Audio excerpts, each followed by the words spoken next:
you sinners and heretics, welcome to the resurrection. What really happened? Now, the resurrection story is the most crucial, pivotal part of the Christian religion, but what really happened? When we delve into the four Gospels, how many angels were there? Who spoke to Jesus? Who ran to the disciples first? To answer these questions and many, many more, we're gonna bring on the four most pivotal characters for the Christian faith. Let's bring out the four guys who were named after the Gospels. Please welcome to the stage, Matthew, a former tax collector. Hey! Next up, Mark, a close associate of Peter. His gospel may have been the tiniest, but it's packed full of action and intimacy.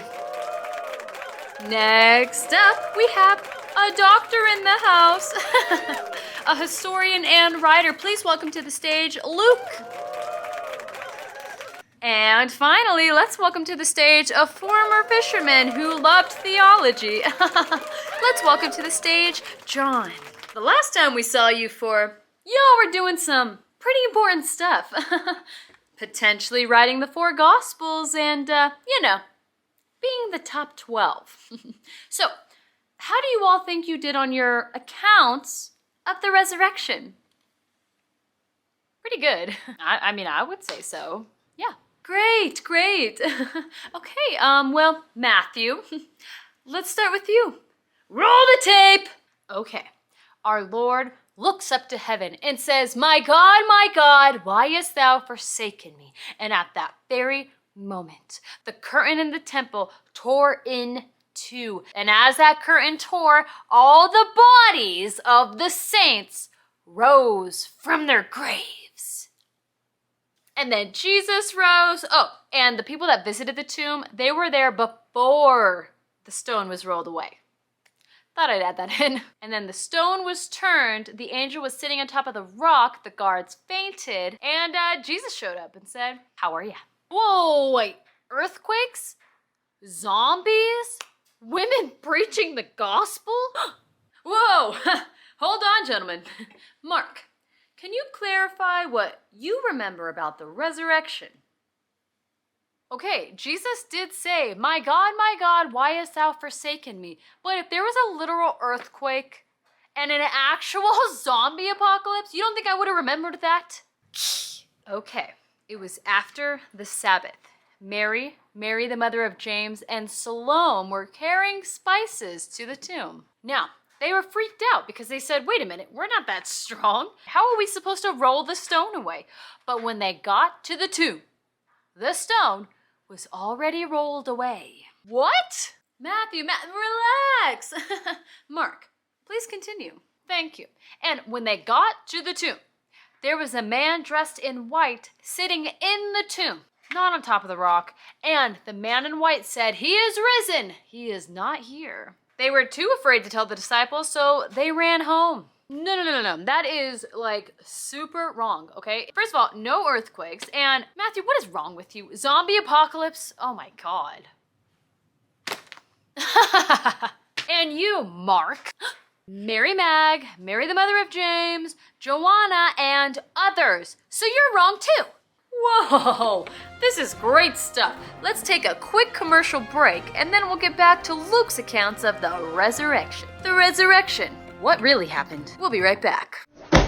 Welcome to Cooking with the Bible, where we find recipes using the Bible. Our recipe for today comes from Ezekiel 4:12 and 13.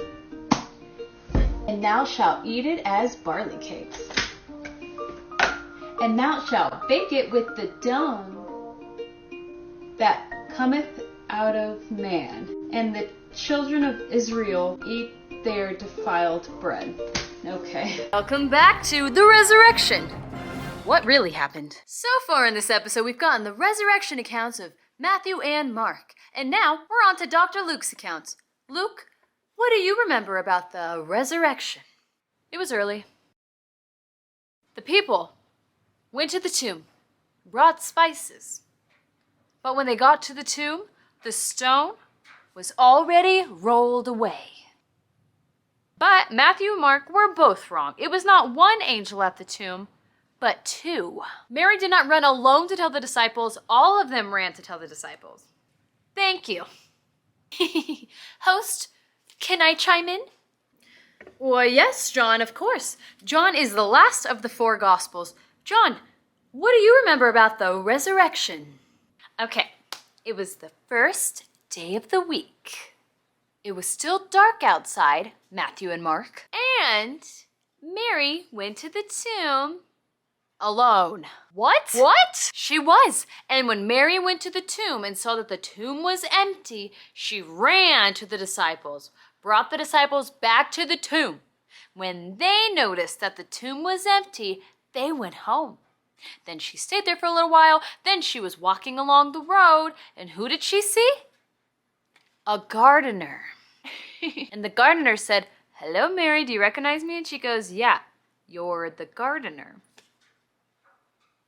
And then while Mary was at the tomb, she was approached by two angels, and who was standing behind her? The gardener. And then Mary went to go tell the disciples again, I guess. So let me get this straight. During the resurrection, was there an earthquake and a zombie apocalypse? Yes. No. No. What time of day was it? Dawn. After sunrise, it was still dark outside. Who went to the tomb? Mary Magdalene and the mother of James. Mary Magdalene, Mary the mother of James, and Salome. Mary, Joanna. Mary was alone. Right, and who told all the disciples about Jesus' resurrection? All the women. Yup. So, to sum it all up, no one agrees about what really happened at the resurrection. Right. So, maybe if we can't get the facts straight about the greatest story ever told, why should we believe the rest of the Bible? To end this show, let's end with a little bit of worship. Jesus paid all